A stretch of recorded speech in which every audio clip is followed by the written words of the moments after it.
जय Hind my dear friends. आज हम लोग डायरेक्ट इनडायरेक्ट के सेकंड पार्ट पे आ रहे हैं और इसमें हम लोग डिस्कशन करने वाले हैं। डायरेक्ट इनडायरेक्ट हमने बता दिया था क्या स्पीच होती है। दूसरी चीज़ हमने आपको बताया था कि इसको हम जो डायरेक्ट से इनडायरेक्ट में चेंज करते हैं तो इसमें 4 स्टेप होते हैं। ठीक है, सबसे पहला स्टेप हमारा था चेंज इन रिपोर्टिंग वर्ब, यानी हम सेड टू को या से टू को या जो भी हमारी वो है रिपोर्टिंग वर्ब है उसको हम किस तरह से चेंज करते हैं। तो चलिए शुरू करते हैं वीडियो को। सबसे पहले सेट टू, यहाँ पे हमने लिखा सेट टू है, सेट टू के हिसाब से चेंज किया है। अगर सेट टू की जगह से टू होता है तो हम उस हिसाब से करेंगे। विल से होता है तो उसमें तो कोई चेंज नहीं होगा। ठीक है, तो उसमें केवल आप वही विल के साथ फर्स्ट फॉर्म लगाएंगे, सेकंड फॉर्म है तो सेकंड फॉर्म लगाएंगे और केवल से है तो हम फर्स्ट फॉर्म का यूज करेंगे। ठीक है, तो चलिए सबसे पहले हम सेट टू को चेंज कर सकते हैं टोल्ड में। ठीक है, कब करेंगे ये आपको अभी आगे एग्जाम्पल के साथ बताया जाएगा, पहले आप देख लीजिए इसे। ठीक, तो पहला हमारा सेट टू को हम चेंज करते हैं टोल्ड में। कब करते हैं? जब हमारे सेंटेंस सिंपल होते हैं। सिंपल का मतलब क्या है कि वो सिंपली एक स्टेटमेंट है। स्टेटमेंट सिंपल सेंटेंस बताए थे आपको, अफर्मेटिव और पॉजिटिव, मतलब पॉजिटिव और नेगेटिव। अगर सिंपल सेंटेंस हमारे हैं जिसमें हमारे कोई क्वेश्चन पुट अप नहीं किए जा रहे तो वो सिंपल सेंटेंस में हमारे सेट टू को हम टोल्ड करते हैं। अगर से टू है तो टेल आ जाएगा, अगर सेज टू है तो टेल्स आ जाएगा। ठीक है, उसके बाद हम अगर हमारे सेंटेंस यानी हमारी रिपोर्टेड स्पीच, अगर हमारी रिपोर्टेड स्पीच ये जो चेंज होता है सेट टू, वो चेंज होता है रिपोर्टेड स्पीच की अकॉर्डिंग। अगर रिपोर्टेड स्पीच जो बात कही गई है, जो डायरेक्ट स्पीच है, वो अगर सिंपल सेंटेंस है तो हम टोल्ड में चेंज करते हैं। अगर वो कोई क्वेश्चन है तो हम उसमें आस्क या इंक्वायर्ड, यानी अगर हमारा रिपोर्टेड स्पीच क्वेश्चन में है यानी कोई क्वेश्चन पुट अप हो रहा है तो हम वहाँ पे आस्क करेंगे सेट टू को, या फिर इंक्वायर्ड यानी इंक्वायरी करना। ठीक है, अगर हमारा रिपोर्टेड स्पीच किस सेंटेंस में है, वो आपका एक्सक्लेमेटरी सेंटेंस में है, यानी कोई सरप्राइजिंग है ना, जिसमें आपका एक्सक्लेमेशन साइन लगा हुआ है, तो उस सेंटेंस को हम लोग चेंज करेंगे एक्सक्लेम विद जॉय या सॉरो। अगर वो सरप्राइज बहुत ज़्यादा जॉय वाला है यानी आनंद वाला है तो एक्सक्लेम विद जॉय, और अगर वो सैड वाला है तो एक्सक्लेम विद सॉरो हम इसमें यूज करेंगे। कब? जब हमारी रिपोर्टेड स्पीच एक्सक्लेमेटरी सेंटेंस है, वो सेंटेंसेस हम लोग कर चुके हैं। ठीक है, उसके बाद और चेंज करते हैं सेट टू को रिक्वेस्टेड में। किस में? रिक्वेस्टेड में, या फिर एडवाइस में, या फिर ऑर्डर में। लेकिन ये तीनों कब करते हैं? जब हमारा रिपोर्टेड स्पीच कैसा सेंटेंस है? इम्पेरेटिव। इम्पेरेटिव हमने आपको बताया था, इम्पेरेटिव का मतलब क्या होता है? इम्प्रेशन डालने वाला। और इम्प्रेशन कैसे डालते हैं? या तो हम प्लीज करके बात करते हैं, रिक्वेस्ट करते हैं, तो इसलिए हमने रिक्वेस्टेड डाला। अगर वो प्लीज वाला है तो रिक्वेस्टेड डालेंगे। ठीक है, उसके अलावा हम किसी को एडवाइस भी कर सकते हैं, और अगर ऑर्डर दे रहे हैं तो हम ऑर्डर भी लिख सकते हैं। तो वो डिपेंड करेगा कि आपका जो रिपोर्टेड स्पीच है वो किस सेंटेंस में है। ठीक है, उसके बाद हम इसमें और चेंजेस भी करेंगे। हम इसे करेंगे प्रेड, यानी प्रे किया। ठीक है, विश किया। बेड का मतलब जब कोई डिपार्चर होता है, गुड बाय कहते हैं, तो हम बेड भी लगाते हैं। ठीक है, फॉर बेड भी होता है लेकिन बहुत रेयर यूज होते हैं। ठीक है, तो ये भी हम यूज करते हैं, लेकिन ये कहाँ यूज करते हैं? विश करने का मतलब, प्रेयर करने का मतलब जब हमारा सेंटेंस कौन सा है? जब हमारे सेंटेंस ऑप्टेटिव है। ऑप्टेटिव का मतलब क्या हो? जब हमारे सेंटेंस क्या है? प्रे है या फिर कोई विश है। ठीक है, तो ये हमारे चेंजेस है। मार्क माय वर्ड्स कि अगर सेट टू की जगह से टू है तो प्रे हो जाएगा, विश हो जाएगा। ठीक है, लेकिन अगर ये विल से करके है तो विल प्रे, विल विश, इस तरह से हो जाएगा। Is that clear? तो जैसी हमारी रिपोर्टिंग वर्ब है उस हिसाब से उस टेंस में ही हम ये चेंजेस करेंगे। ठीक है, अब ये आपको थोड़ा सा मुश्किल लगेगा, लेकिन अभी थोड़ा सा हम और आएंगे आगे तो हमें ये थोड़ा सा और आसान लगेगा। ये रिक्वेस्टेड हो गया। हाँ, इसके अलावा हम रिक्वेस्टेड, विश या ऑर्डर और भी यूज करते हैं। कहाँ पर? कुछ सेंटेंस ऐसे होते हैं जो लेट से शुरू होते हैं। किससे शुरू होते हैं? लेट से शुरू होते हैं। जैसे लेट अस मूव आउट, यानी कि चलो बाहर चलते हैं, तो हम क्या कर रहे हैं? ये रिक्वेस्ट भी कर सकते हैं, ये विश भी कर सकते हैं, ऑर्डर भी कर सकते हैं, सजेस्ट भी कर सकते हैं और प्रपोज्ड भी कर सकते हैं। प्रस्ताव देना, ठीक है, सजेशन देना या विश करना, ऑर्डर करना, रिक्वेस्ट करना, ये तब भी आते हैं जब हम लेट वाले सेंटेंस बनाते हैं।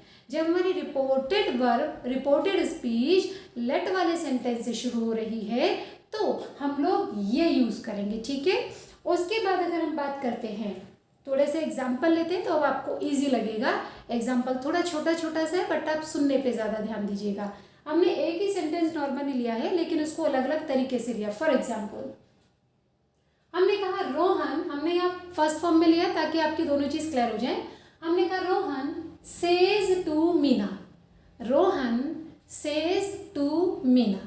तो यानी सबसे पहला हमने स्टेप किया तो हम पहले स्टेप लेके चलेंगे। हमें किसे चेंज करना है? सेज टू को। रिपोर्टिंग वर्ब क्या है? सेज टू, ठीक है। अब हम इस सेज टू को कैसे चेंज करेंगे? हम अपने रिपोर्टेड स्पीच को देखेंगे कि ये किस तरह का सेंटेंस है, ठीक है। अब ये सेंटेंस है यू रेस्पेक्ट योर टीचर, ठीक है। यानी रोहन मीना से कहता है, क्या कहता है कि यू रिस्पेक्ट योर टीचर, आप अपने टीचर्स की रिस्पेक्ट करती हो। क्लियर हो गया? तो सिंपल सी बात है, ठीक है। इसमें कोई क्वेश्चन पुटअप नहीं है, कोई एक्सक्लेमेशन नहीं है, ठीक है, कोई विश नहीं है, कोई ऑर्डर नहीं है, सिंपल सेंटेंस। तो सिंपल सेंटेंस है तो हम सेज टू है, देखो यहाँ पे सेज टू। अगर सेज है तो सेड टू का हम चेंज कर रहे थे टोल्ड में, तो सेज टू को हम करेंगे किसमें? टेल्स में। इतनी बात आपको समझ में आ गई? गुड। अब ये तो सेम है, रिपोर्टिंग आपका जो स्पीच है वो सेम है।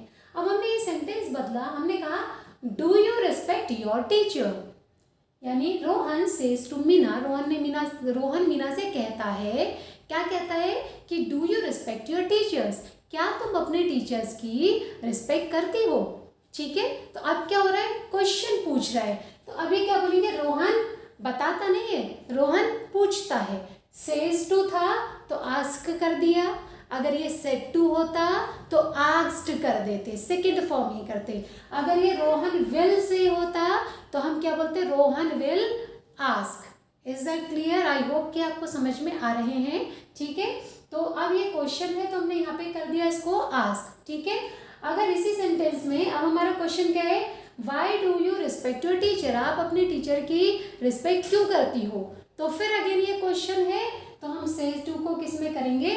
आस्क में ही करेंगे क्योंकि क्वेश्चन पुटअप किया जा रहा है। क्लियर? अगर ये सेंटेंस हमारा है please respect your teacher, please अपने टीचर्स की रिस्पेक्ट करो, तो ये क्या हो गया? अब ये रिक्वेस्ट कर रहा है क्योंकि ये आपका रिपोर्टेड स्पीच में रिक्वेस्ट है, तो हम सेज टू को किस में चेंज करेंगे? रिक्वेस्ट, ठीक है। और अगर ये आपका सेड टू होता तो क्या करते? रिक्वेस्टेड। क्लियर हो रहा है आपको? अगर ये विल से होता तो विल रिक्वेस्ट आ जाता। क्लियर? यानी ये अगर प्रेजेंट में है तो प्रेजेंट, पास्ट है तो पास्ट, फ्यूचर है तो फ्यूचर। बस चेंज क्या होगा? सेड टू को हम टेल में चेंज कर रहे हैं या हम आस्क में कर रहे हैं या रिक्वेस्ट में कर रहे हैं, वो हमें देखना है। क्लियर? अब उसके बाद ये सेंटेंस है फिर से रोहन सेज टू मीना। अब क्या कह रहा है? Respect your teacher, respect your teacher, please नहीं लगाया। अगर ये बोलता है प्लीज रिस्पेक्ट योर टीचर तो हमने क्या कर दिया? रिक्वेस्ट कर दिया, ठीक है। लेकिन ये कह रहा है रिस्पेक्ट योर टीचर, तो ये क्या कर रहा है? एक तरह से ऑर्डर दे रहा है। ये सेंटेंस कौन सा है? इंपैरेटिव। आप सेंटेंस पे दिमाग ही मत लगाइए, कॉमन सेंस है ना, 1450 ग्राम का भेजा है ना दिमाग में, तो उसको यूज कीजिए कि सेंटेंस कैसा लग रहा है। प्लीज कह रहा है तो मुझे पता चल रहा है कि रिक्वेस्ट कर रहा है, रिक्वेस्ट आ जाएगा। वाई डू यू, क्वेश्चन पूछ रहा है, आस्क आ जाएगा। यहाँ पे क्या कर रहा है? रिस्पेक्ट योर टीचर, ऑर्डर दे रहा है, रिस्पेक्ट करो टीचर्स की, तो इसका मतलब क्या हो गया कि ऑर्डर्स आ गया यहाँ पर, ठीक है। और यहाँ पर sentence you should respect your teacher, you should respect your teacher, यानी आपको अपने टीचर्स की रिक्वेस्ट रिस्पेक्ट करनी चाहिए। तो क्या किया जा रहा है? एक सजेशन दिया जा रहा है, एडवाइस किया जा रहा है, तो हम यहाँ पे एडवाइस भी लिख सकते हैं और सजेस्ट भी लिख सकते हैं, ठीक है। आप समझ रहे हैं? तो हमारा ये सेंटेंस सिंपल है तो टेल आ जाएगा, क्वेश्चन है तो आस्क आ जाएगा, रिक्वेस्ट है तो रिक्वेस्ट आ जाएगा, अगर ऑर्डर कर रहा है तो ऑर्डर्स आ जाएगा, ठीक है। एक्सक्लेमेशन है तो एक्सक्लेम विद जॉय वगैरह आ जाएगा। तो ये नॉर्मली हमारे इस तरह से पहला स्टेप हमारा कंप्लीट होता है। विद एग्जाम्पल हमने आपको बताया ताकि ताकि आपको एक एक चीज़ क्लियर हो जाए। ठीक है, आगे एग्जाम्पल और भी आपको बताए जाएंगे पूरे पूरे, लेकिन अभी हम एक एक स्टेप के साथ आपको बता रहे हैं। फिर हमारा आता है सेकेंड स्टेप। सेकेंड स्टेप क्या था कि हम अपने कॉमा और इन्वर्टेड कॉमास को रिमूव करेंगे। ठीक है, कॉमा और इन्वर्टेड कॉमास को रिमूव करेंगे। ठीक, तो वो अभी रिमूव करके नहीं दिखा रहे। ठीक है, उसके बाद फिर तीसरा स्टेप क्या है हमारा, यूजिंग कंजंक्शन। अब हमें कंजंक्शंस को यूज करना है। ठीक है, 2 स्टेप हम लोग कर चुके हैं, ये स्टेप हम अगली बार कवर करेंगे। ठीक है, तो अभी हम लोग 2 स्टेप कर रहे हैं। आज के लिए इतना ही, और इस चैनल को अगर आपको अच्छा लग रहा है इसे सब्सक्राइब कीजिए, लोगों को शेयर कीजिए। ठीक है, so wish you all the best, God bless you, thank you very much.